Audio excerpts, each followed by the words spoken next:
Legendary investor Warren Buffett ji का कहना है, if you don't make money while you sleep you will work until you die. इसका मतलब ये है कि अगर आज आप सोते समय पैसे नहीं बना रहे हैं तो आप मरते दम तक काम ही करते रहेंगे। और आप सोच रहे होंगे सोते समय कौन पैसे बनाता है, कैसे पैसे बनाते हैं? Well, the answer to that is investing. आज आपको बचत करने के साथ साथ इन्वेस्टमेंट करना भी जरूरी है, लेकिन क्या आप रेडी हैं इन्वेस्टमेंट के लिए? क्या आप वो सारे रिक्वायरमेंट्स पूरे करते हैं जो आपके इन्वेस्टमेंट जर्नी को स्मूथ बनाता है? तो चलिए इसी के साथ इस वीडियो में जानते हैं 5 things to do before you invest, यानी कि 5 ऐसी चीजें जो आपको पहले करनी है निवेश करने से पहले। हेलो दोस्तों, मेरा नाम है नमिता पांडे और आप सभी का एक और नए इंटरेस्टिंग वीडियो में स्वागत है। और आगे बढ़ने से पहले अभी तक इस चैनल को सब्सक्राइब नहीं किया है तो जल्द से इस चैनल को सब्सक्राइब करें।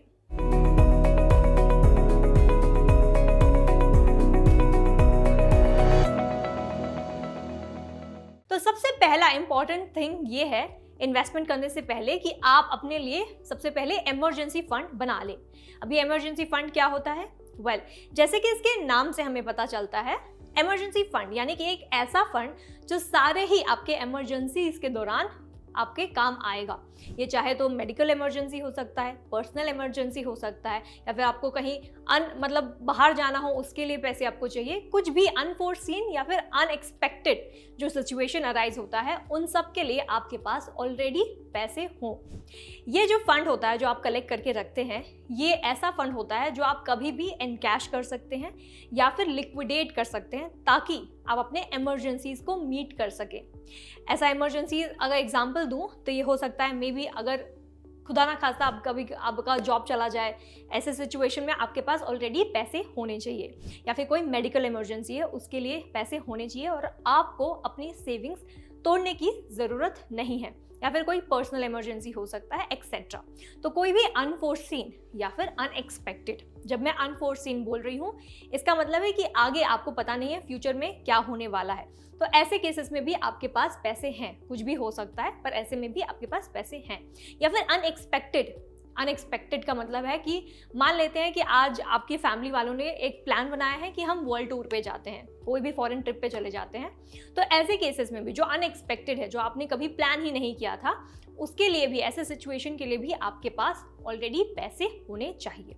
तो ये होता है इमरजेंसी फंड। और मैं आपको साथ में ये बता दूं कि एज थंब रूल जो बोलते हैं, फाइनेंशियल थंब रूल के हिसाब से जब भी आप इन्वेस्टमेंट करने जा रहे हैं उससे पहले ही आपको अपने लिए एक इमरजेंसी फंड बना लेना चाहिए। और ये इमरजेंसी फंड अब कितने रुपए का होना चाहिए? ये आइडियली आपके मंथली एक्सपेंसेस का 3 टाइम्स होना चाहिए। 3 गुना पैसा जो है आपके मंथली एक्सपेंसेस का वो होना चाहिए ऑलरेडी सेव्ड। वो ऐसे बोला जाता है कि नेक्स्ट 6 मंथ्स या फिर अगले 6 महीने या 12 महीने का जितना भी आपका एक्सपेंसेस है वो ऑलरेडी आपके पास सेव्ड होना चाहिए। और इसके लिए आप एक अलग से बैंक अकाउंट में ये फंड जो है सेव करके रख सकते हैं, या कोई भी बैंक अकाउंट में ऐसे बचा के आप रख सकते हैं ताकि आपसे खर्च ना हो जाए। दूसरा इंपॉर्टेंट पॉइंट ये है, आपको ध्यान में ये रखना होगा कि आप अपने लिए सबसे पहले बजट बना लें और अपना जो कैश फ्लो है उसे ध्यान में रखिए। अगर आगे चलकर आपको एक अच्छा फाइनेंशियल लाइफ चाहिए, जो स्ट्रॉन्ग फाइनेंशियल लाइफ अगर चाहिए आपको साउंड, तब ऐसे में ज़रूरी ये है कि आज से ही आप अपने एक्सपेंसेस और साथ ही अपने सेविंग्स को बैलेंस बनाकर रखे रहें। ये बहुत ही ज़्यादा इंपॉर्टेंट है। और इसके लिए आप बहुत सारे ऐसे फॉर्मूलाज का इस्तेमाल कर सकते हैं, जैसे कि एक सबसे सिंपल फॉर्मूला है of profit, which is revenue minus expenses is equal to profit. आप अपने स्क्रीन पर देख सकते हैं। तो ये जो फॉर्मूला है आप अप्लाई कर सकते हैं।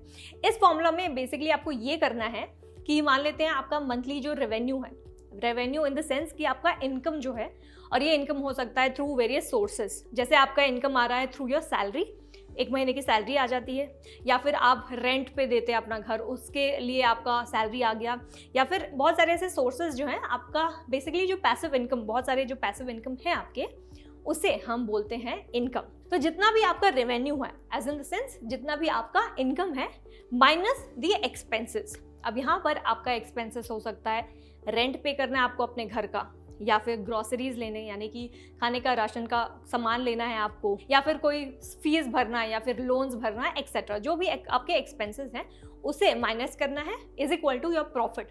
तो यहाँ पर आपको एक आइडिया आ जाएगा कि कितना एक्चुअल में पैसा बच गया है आपके पास, तो उस पैसे को आप इन्वेस्ट कर सकते हैं।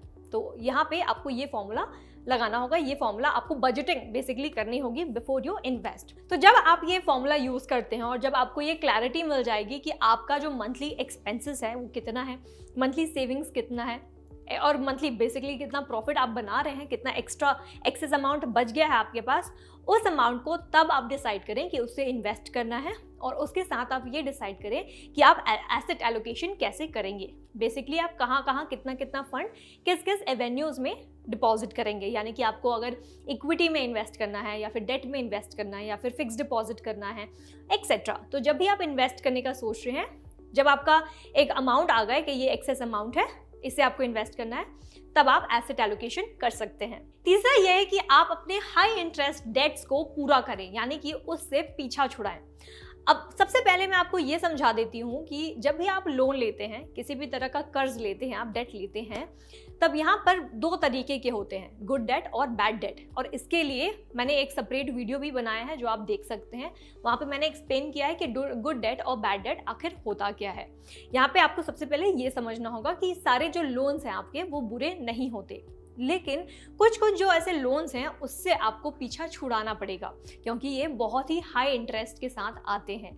जैसे कि फॉर एग्जांपल, अगर आज आप पर्सनल लोन लिया है आपने, तो यहाँ पर आपको पता होगा कि कैसे 13 to 18% इंटरेस्ट रेट लोन इसमें आप पे कर रहे हैं।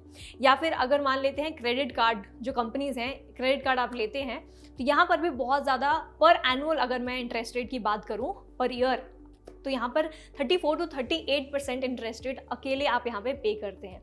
तो ऐसे में आप देख सकते हैं कि कैसे कैसे बहुत सारे ऐसे लोन्स हैं जो आप लेते हैं और जहाँ पे आप हाई इंटरेस्ट पे करते हैं। तो इसीलिए ज़रूरी ये है कि जब भी आप इन्वेस्ट करने का सोच रहे हैं, निवेश करने का सोच रहे हैं अपना पैसा, अपना हार्ड अर्न्ड मनी, उससे पहले आप ऐसे ऐसे जो लोन्स हैं उससे छुटकारा पाइए। मैं आपको इसीलिए कह रही हूँ ये बात, क्योंकि मान लेते हैं उदाहरण के लिए आज आपके पास एक डेट है, मतलब आपने एक लोन ले लिया है, पर्सनल लोन ले लिया है जिसका इंटरेस्ट रेट है से 15%, एवरेज ले लेते हैं। और यहाँ पर आपने ये भी डिसाइड किया है साथ ही साथ कि ठीक है पर्सनल लोन तो लिया भी है, इन्वेस्टमेंट भी कर लेते हैं ताकि मुझे रिटर्न्स मिल जाए। यहाँ पर मैं आपको बता दूं, अगर आपका इंटरेस्ट रेट आपके जो रिटर्न है उससे ज़्यादा है तो यहाँ पर घाटा आपका ही है। फॉर एग्जाम्पल, अगर आपने म्यूचुअल फंड्स में इन्वेस्ट किया है जो आपको स्टेबल रिटर्न्स दे सकते हैं, तो म्यूचुअल फंड आपको सिर्फ और सिर्फ 12% का ही रिटर्न देगा और आपका लोन कितने का है, 15% का। तो यहाँ पर आपका ही लॉस है, क्योंकि आप at the end of the month ज़्यादा इंटरेस्ट रेट पे कर रहे हैं वन कंपेयर टू कि आपको कितना आ रहा है, कितना रिटर्न एक इन्वेस्टमेंट से आ रहा है। तो इसलिए ज़रूरी ये है कि आप सबसे पहले इन सारे ही डेट्स को क्लोज कर दें। और चौथा है हेल्थ इंश्योरेंस प्लान, इसे आप ज़रूर खरीद लीजिए। अब कोई भी जो फिजिकली हेल्दी है, कोई भी इंसान जो फिजिकली हेल्दी है, उसे तो यही लगेगा कि अरे भाई मैं अपना पैसा, अपना हार्ड अर्न जो मनी है, इतना जो मैं इतने मेहनत से कमाता हूँ, ये मैं प्रीमियम प्लान के लिए क्यों भर दूँ, हर महीने जो प्रीमियम पे करना पड़ता है, मैं अपना जो पैसा है इसमें क्यों वेस्ट करूँ, क्योंकि मैं तो आज फिजिकली फिट हूँ तो मुझे क्या होने वाला है। तो ऐसे में उन्हें लगता है कि ये सिर्फ वेस्ट ऑफ मनी है, यहाँ पर पैसे आपके सिर्फ बर्बाद ही हो रहे हैं।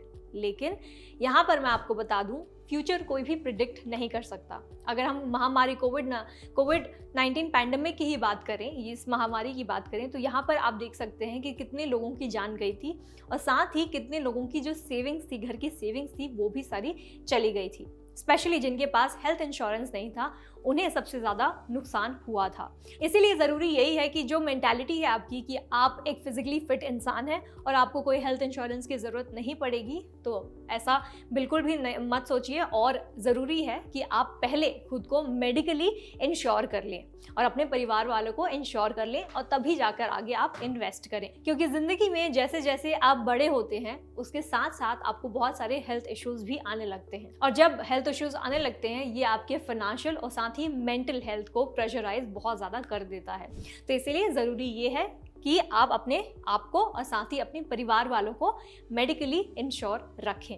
आखिरी और सबसे इम्पॉर्टेंट पॉइंट ये है कि जब भी आप इन्वेस्टमेंट करने का सोच रहे हैं उससे पहले आपको इन्वेस्टिंग का बेसिक्स पता होना चाहिए और उसके साथ आपको ये पता होना चाहिए कि आपका रिस्क एपेटाइट क्या है, कि कितना आप डाइजेस्ट कर सकते हैं और कितना नहीं, कितना आप झेल सकते हैं, कितना नहीं। वेल, कहते हैं ना, अगर तैरना ना आता हो तो गहरे पानी में नहीं कूदना चाहिए या फिर जाना चाहिए।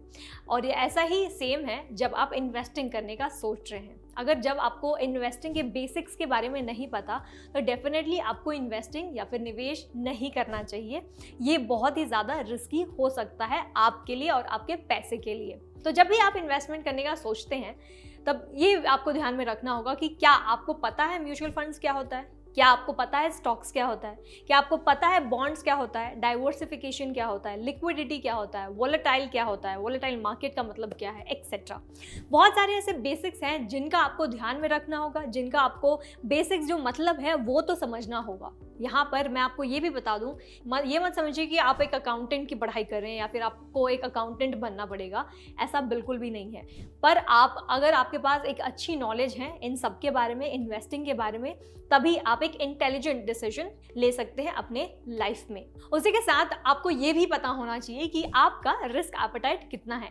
यानी कि आज मान लेते हैं आपने थोड़ा बहुत नॉलेज गेन कर लिया है, आपको पता है थोड़ा बहुत कि म्यूचुअल फंड्स क्या होता है, स्टॉक्स क्या होता है या फिर बॉन्ड्स क्या होता है, एक्सेट्रा। जो भी सेफ इन्वेस्टमेंट ऑप्शंस हैं उनके बारे में भी आपने थोड़ी जानकारी प्राप्त कर ली है। पर यहाँ पर आपको ये भी ध्यान में रखना होगा, ये भी जानना होगा कि क्या आप उतना रिस्क ले सकते हैं या नहीं। क्योंकि ध्यान में रखें कि मार्केट में बहुत सारे ऐसे इन्वेस्टमेंट ऑप्शंस हैं, बहुत सारे इन्वेस्टमेंट प्लान्स ऑलरेडी हैं और आपको बहुत सारे लोग बोलेंगे कि यहाँ पर इन्वेस्ट कर दे, यहाँ पर भी इन्वेस्ट कर दे, पर ऐसा नहीं होता। इसीलिए सबसे पहले ये आप समझ लें कि क्या आप वो इन्वेस्टमेंट करने के लिए तैयार हैं। क्या आप फॉर एग्जांपल आपने सुना होगा कि आज इक्विटी मार्केट जो है अच्छे रिटर्न्स दे रही है, आपके फ्रेंड्स ने किया होगा या कहीं ना कहीं से आपने ये सुना होगा।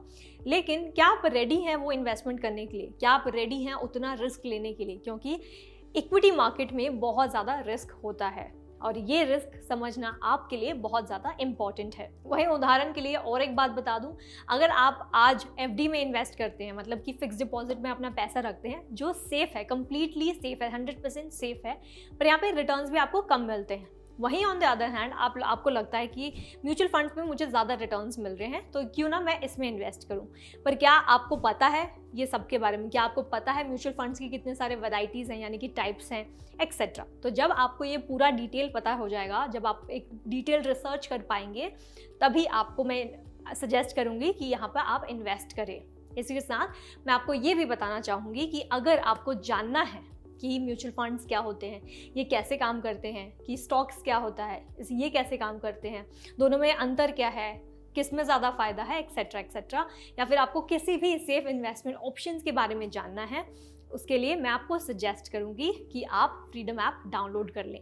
क्योंकि ये फ्रीडम ऐप आपको इतनी ज़्यादा नॉलेज देता है कि आप कैसे अपना इन्वेस्टमेंट जर्नी शुरू कर सकते हैं, वो भी आसानी से। और आपको ये भी सिखाते हैं हम कि कैसे आप किसी ट्रैप में ना फंस जाएं। तो hurry up and download freedom app play store या फिर ऐप स्टोर से। साथ ही अगर ये वीडियो आपको अच्छी लगी है, इंटरेस्टिंग लगी है, तो इसे लाइक और शेयर करना बिल्कुल भी ना भूलें। और साथ ही इस चैनल को सब्सक्राइब किए बिना बिल्कुल मत जाना और बेल आइकन को ज़रूर हिट करना। Thank you for watching freedom, get wise, break free.